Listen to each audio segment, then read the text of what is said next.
I realized something was wrong the moment the final hype video landed in my inbox. It was supposed to be routine. A last review before the showcase. I watched it once, then again, slower. The product story was intact. The architecture was mine.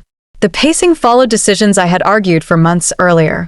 Yet something essential was missing, and that absence was louder than any soundtrack. I checked the credits carefully. Names scrolled past with clean formatting and confident spacing. Mine did not appear. No explanation followed. No call. No awkward conversation. Internal emails had been adjusted, threads trimmed, attachments renamed. The work remained untouched. Only the attribution had vanished, as if visibility were a removable layer. At my age, you learn not to confuse surprise with confusion. I understood the intention immediately. The pitch needed clarity without accountability. If things went well, they would own the momentum. If questions arose, I would not be in the frame. The edit was not cosmetic. It was strategic. I closed my laptop and did nothing. That decision mattered. Years ago, I might have reacted. I might have demanded correction. Now, I observe patterns. I reviewed calendar invites, investor lists, and presentation order. I noticed who was being protected and who was being positioned forward. The showcase was hours away. They believed silence meant compliance. They were wrong. Silence meant preparation. I was not erased from the story. I was simply no longer visible, and visibility is optional when facts are already moving toward daylight. Experience teaches that edited truths travel fast, but unedited numbers always arrive precisely on schedule, without warning eventually. Once the video was locked, I turned my attention away from cameras and toward numbers. That was where the real story lived. The polished teaser suggested control, momentum, and careful stewardship. Behind it, the company was leaking quietly, not through scandal, but through timing. Expenses were not denied. They were postponed. I opened the financials I had helped design. Vendor payments slid just past reporting periods. Marketing costs were split across quarters to soften impact. Hiring commitments were announced early and paid late. On paper, the runway looked respectable. In practice, the fuel gauge was already trembling. This was not incompetence. It was choreography. Nothing illegal. Nothing that would alarm an untrained eye. But experience teaches you to read cadence, not headlines. Cash flow has a rhythm, and theirs was accelerating toward a wall hidden behind optimistic language. I was not angry. Anger clouds sequencing. Precision clarifies it. I rebuilt the timeline exactly as it would unfold after the applause ended. I noted when deferred invoices would mature and when goodwill would stop substituting for cash. I marked the week optimism would collide with arithmetic. While they practiced confidence, I prepared context. Not a leak driven by emotion. A release guided by accuracy. Numbers do not accuse. They explain. They invite questions that cannot be redirected by charisma. Truth carries weight when it arrives calmly and documented. I let the showcase proceed, knowing the real conversation would happen afterward among people who read beyond screens. Those conversations reshape outcomes long after applause fades and often decide careers, funding, and credibility without ever raising voices in closed rooms with experienced listeners. The day before the showcase felt more like theater than preparation. Leadership gathered in the conference room with bright lights and an exaggerated sense of certainty. They repeated phrases about runway and expansion with the enthusiasm of performers practicing lines for an audience they hoped would not look too closely. Each sentence sounded polished, almost memorized, as if conviction could replace clarity. I observed from the side of the room, not hidden, simply unacknowledged. They spoke about systems I had built, forecasts I had calculated, and milestones I had stabilized. Yet they spoke as if the work had originated from the air around them. I carried the original documents in my bag, the ones they assumed had been archived or forgotten. I did not interrupt. I did not correct. Experience teaches that silence sharpens observation. During each rehearsal, their confidence grew louder while their alignment grew thinner. They complemented one another with the eagerness of people rehearsing belief. They projected strength, while the underlying numbers told a different story entirely. I watched the gap widen between presentation and reality, knowing that the gap itself would cause the fall, not my involvement. Every so often, someone glanced in my direction with a polite smile that never reached acknowledgement. They believed exclusion removed responsibility, unaware that responsibility follows the truth, not the spotlight. I left the room without comment and returned to my notes. There was nothing to fix. Everything was already positioned. Leadership rehearsed confidence that day, and I prepared for the moment when confidence would meet documentation. Showcase morning carried an energy that felt both bright and brittle. Investors began arriving before the sun had fully settled into place, each one greeting the team with a practiced warmth that masked sharp attention. The building felt charged with anticipation, the way offices do when outcomes can shift reputations in a single conversation. Leadership moved briskly between rooms, adjusting microphones and repeating optimistic phrases as if repetition could stabilize the foundation beneath them.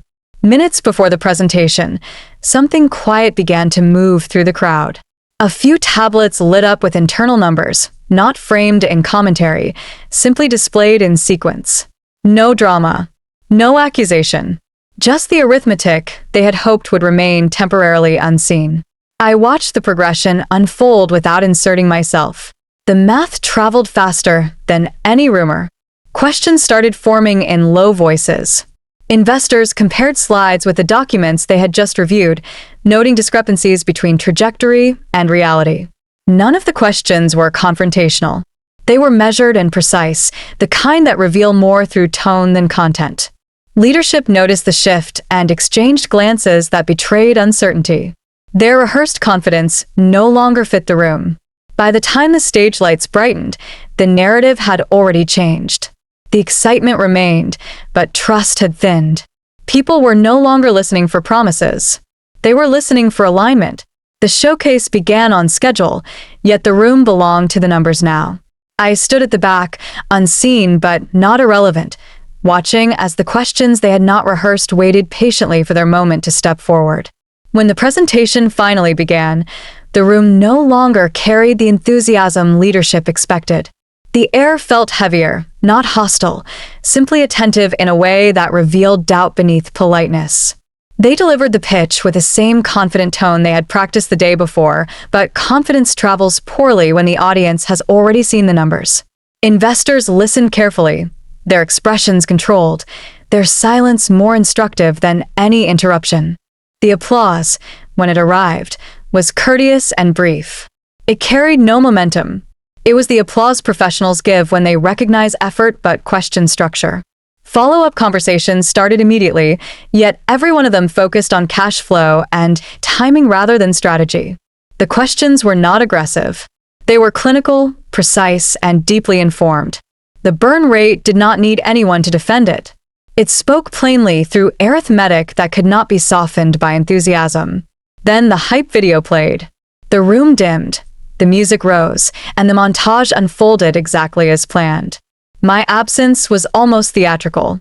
The narrative felt incomplete, as if someone had removed a stabilizing beam from a structure that still attempted to stand. The investors noticed the gap, even if they did not comment. A story missing its architect always feels thinner. When the lights brightened, leadership forced smiles while their posture betrayed strain. They had delivered the show, but the momentum they expected never materialized. Presentations end quickly when questions outgrow promises. As the crowd dispersed, I stepped aside and watched the beginning of the shift they had hoped to postpone. Numbers have perfect timing, and that morning, they chose to arrive early. Once the showcase ended, the real activity began behind closed doors. Leadership retreated to conference rooms with phones already vibrating. Calls were placed to investors who had remained polite in public but firm in private. The tone of these conversations shifted from celebration to clarification within minutes. The language that once centered on vision now revolved around alignment, consolidation, and immediate transparency. Excitement was no longer useful. Only accuracy mattered. By mid-afternoon, damage control meetings filled the calendar.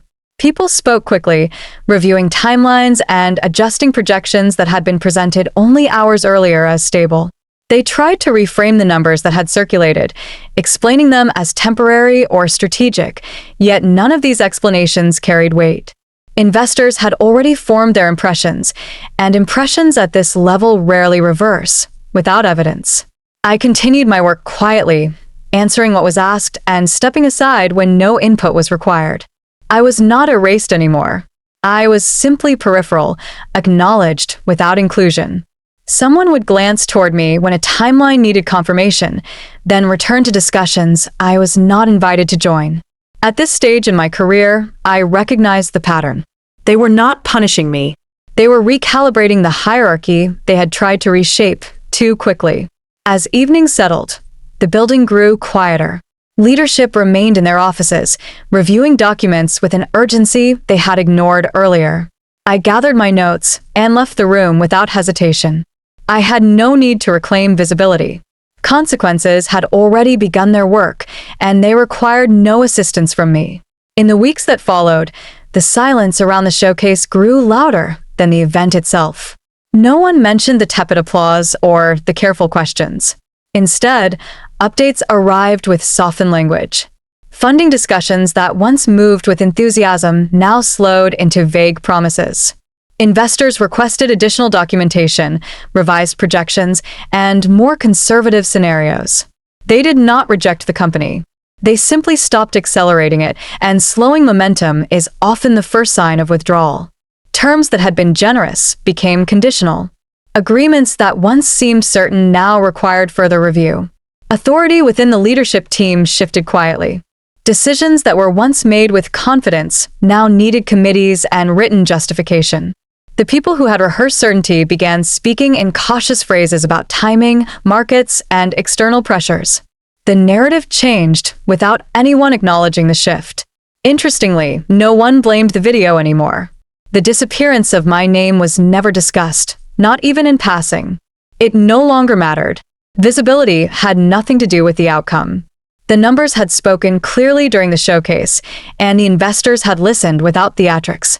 Leadership tried to attribute the slowdown to market hesitation or seasonal patterns, but those explanations never carried conviction. I watched the correction unfold without involvement, the way seasoned professionals learn to observe structural consequences. Arrogance does not collapse dramatically. It thins, weakens, and loses balance until it becomes obvious to everyone except the ones who created it. By then, the process is irreversible.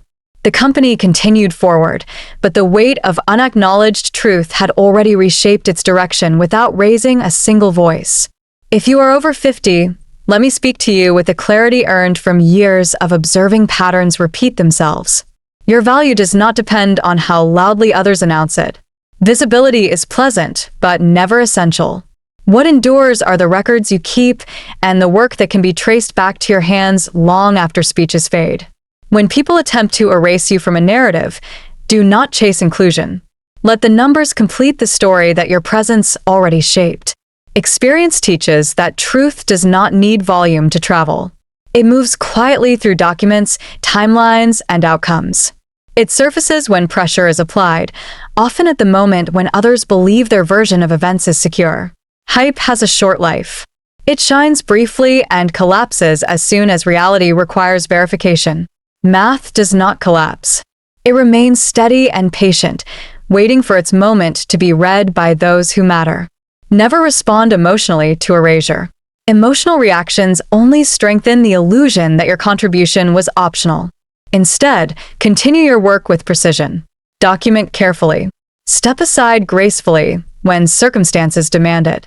Those who confuse image with stability eventually present both to people who can distinguish between performance and structure. If you remember anything from my experience, let it be this. Your career is not defined by who acknowledges you publicly. It is defined by the integrity of your work and the accuracy of your records.